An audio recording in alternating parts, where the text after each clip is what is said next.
Great. This practice guide is out already. I know. Yes. It's available on the PMI website. Exactly. Is it on Amazon already? Members, no. For now, only on the website. Members in a physical or digital form. For now, digital, but it will be available. Hard copies will be available in a couple of months, and also today it's only in English, but by the end of the second quarter, beginning of the third quarter, it will be available in 10 languages. Yeah, well, so AI makes things a lot quicker too. Yes, yeah. It helps a lot. Yeah. There's a lot of interesting things. I've taken a look at it already. I'm still in the process of digesting it, but I've seen a lot of attempts at standards. I told you this beforehand, where I'm like, are you kidding me? I could write this on a weekend if I was after a couple bottles of wine, and it wouldn't be much worse. I'm not trying to be judgmental, but like I said, I think if we're going to address the PMO community, these are all high professionals. You need to cover more than just basics. It needs to be, and you guys have made a sensational start. Now, before we get to the next topic, which we talked off camera for just a moment, you said something funny yesterday. Said the PMBOK is revised every 4 years, right?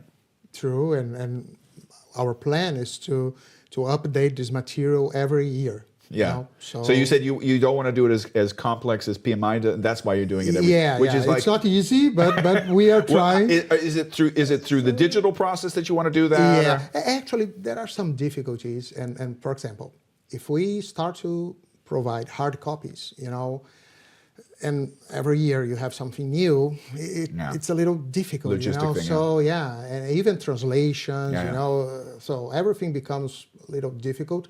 That's why I told you that maybe instead of updating the main guide, we can have the extensions, because the extensions, they will be only digital, and they are more flexible, so we can have a specific extension on value proposition design, a specific extension about sustainability and PMOs and how these things connect, So I believe this is the plan for the next few months. So, but also some updates will be required, no doubt. Actually, this resonates with me as well. I hadn't thought of it, but now that you're talking, it makes a lot of sense, because I'm assuming that you've got a bunch of project teams working on things all the time, and why do I have to wait on my segment until everybody else is ready? It makes it that's more of the traditional approach. This is more the agile approach, that you have continuous improvement of the thing, and the digital process would be. Yes. And it's easier to translate, and you bring out. And by the way, it's a good way to remind you, hey, we've added to this segment. So that's